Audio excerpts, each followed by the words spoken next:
Good morning, all students. Today I am going to start the first chapter of geography, which is our environment.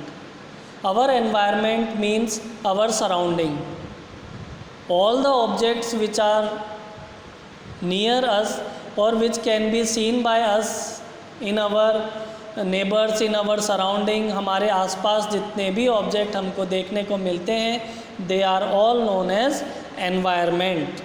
And environment के दो components होते हैं. First is natural environment and the second is human environment. जितने भी objects आपको आपके आसपास देखने को मिलेंगे जो नेचुरली एग्जिस्ट करते हैं, जो नेचर में नेचुरली एग्जिस्ट करते हैं, they are known as natural environment. And all the objects which are made by humans and which surround us are known as human environment.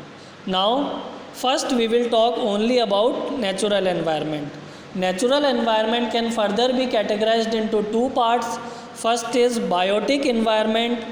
Biotic environment consists of all the living things present around us. जितने भी living things, plants, animals, microorganisms, human beings, ये सारे जितने भी living things हैं, they are all known as biotic natural environment. And the second component is abiotic natural environment, which consists of all the non-living things present around us. जितनी भी non-living things हमारे आसपास available है, they are all known as abiotic natural environment, जैसे land, air, water and all. Now there are 4 domains of the natural environment. अभी हम लोग natural environment की ही बात कर रहे हैं, ह्यूमन एनवायरनमेंट के बारे में आगे एक्सप्लेन करूँगा. तो नेचुरल एनवायरनमेंट के there are 4 domains. First is lithosphere.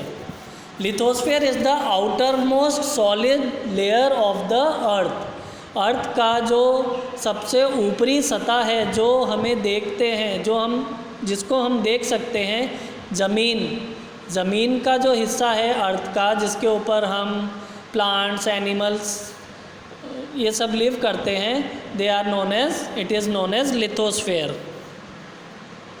Lithosphere की जो थिकनेस होती है वो अर्थ के अंदर 100 किलोमीटर्स तक डीप जाती है.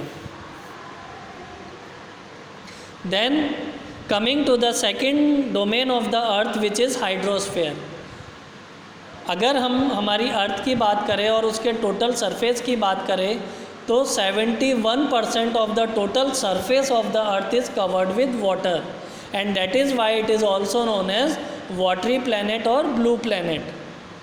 तो all the water bodies which we can see on the earth, oceans, rivers, lakes, seas, they are all known as hydrosphere.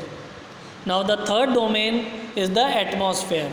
Atmosphere is the blanket of air which surrounds our earth, and it contains many useful gases like oxygen and carbon dioxide, which is essential for support of life for both plants and animals and human beings.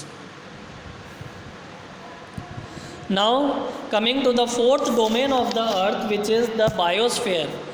Biosphere is all the living things which exist on the earth is known as biosphere. और biosphere possible क्यों हो पा रहा है? आपको पता है there are 8 planets in the solar system, जिनमें से सिर्फ हमारी अर्थ ही एक ऐसी प्लैनेट है जिस पे लाइफ एग्जिस्ट करती है, पॉसिबल है. वो क्यों है? Because of the other 3 domains, lithosphere, hydrosphere और एटमॉस्फेयर की वजह से हमारी अर्थ पे बायोस्फीयर पॉसिबल है, लाइफ पॉसिबल है.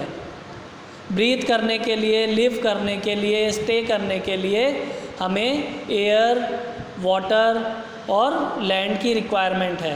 तो इन तीनों का कॉम्बिनेशन, इन तीनों के इंटरेक्शन की वजह से अर्थ पे लाइफ पॉसिबल है, और उस लाइफ को बायोस्फीयर बोलते हैं. Now the other topic is ecosystem.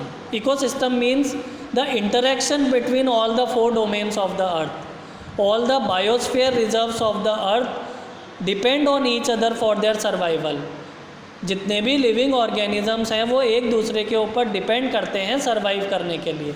Plants depend on animals for their growth, plants depend on human beings for their growth, and in return human beings and animals depend on plants for their food, and also plants convert carbon dioxide into oxygen, which is essential for breathing for human beings and animals. Okay, now coming to the second component of the environment, first was natural, the second component is human environment. हमारे आसपास जितने भी object हैं जो humans के द्वारा बनाए गए हैं, which are created by humans using their intelligence, knowledge and ideas को यूज़ करके जितने भी ऑब्जेक्ट्स ह्यूमंस ने क्रिएट किए हैं, they are all known as human environment. चाहे वो रोड हो, ब्रिजेस हो, हाउसेस हो, इलेक्ट्रॉनिक आइटम्स हो, मशीनरीज हो, गैजेट्स हो, ये सारे ऑब्जेक्ट्स ह्यूमंस ने क्रिएट किए हैं, they are known as human environment. जैसे जैसे ह्यूमन डेवलप करता गया, नई नई चीज़ें इन्वेंट करता गया, हमारी डेवलपमेंट उतनी ही आगे बढ़ती गई, हमारी लाइफ उतनी ही इजी और कंफर्टेबल होती गई। पहले किसी पर्सन को वन प्लेस से अदर प्लेस पर ट्रैवल करना हो या किसी सामान को, गुड्स को एक प्लेस से दूसरे प्लेस तक ले जाना हो तो बहुत प्रॉब्लम आती थी। लेकिन जब व्हील का इन्वेंशन हुआ, व्हील के इन्वेंशन होने की वजह से काफ़ी सारे मॉडर्न व्हीकल्स डेवलप हुए, जिसकी वजह से आज ट्रांसपोर्टेशन बहुत सिंपल हो गया है, बहुत इजी हो गया है। Now coming to the last topic of our chapter which is human environment interaction. जैसा कि मैंने आपको बताया कि हमारी लाइफ को एग्जिस्ट करने के लिए, हमारी लाइफ को कंफर्टेबल बनाने के लिए, सिंपल बनाने के लिए हमें नेचुरल रिसोर्सेज और ह्यूमन मेड रिसोर्सेज की रिक्वायरमेंट होती है। लेकिन जो नेचुरल रिसोर्सेज और ह्यूमन रिसोर्सेज के बीच में जो इंटरेक्शन है वो बैलेंस रहना चाहिए। ऐसा नहीं है कि हम लोग हमारी आज की रिक्वायरमेंट पूरी करने के लिए ज़्यादा से ज़्यादा नेचुरल एनवायरनमेंट को एक्सप्लॉइट करें, उसको डैमेज करें, क्योंकि जितना ज़्यादा हम यूज़ करेंगे उतना ज़्यादा एनवायरनमेंट डैमेज होगा, हमारे लिए नुकसान होगा। और जिस रीज़न की वजह से अर्थ पे लाइफ पॉसिबल है वो रीज़न्स धीरे धीरे फिनिश होते हुए जाएंगे और अर्थ पे फिर लाइफ एक तरह से इम्पॉसिबल हो जाएगी। इसलिए हमें हमारी नेचुरल रिसोर्सेज को बहुत ही केयरफुली यूज़ करना चाहिए, जिससे कि हमारी आज की रिक्वायरमेंट भी पूरी हो जाए, हमारा एनवायरनमेंट डैमेज भी ना हो और हम लोग आगे आने वाली जनरेशन्स के लिए सेव करके रख सकें नेचुरल रिसोर्सेज को। Okay students, this is the chapter.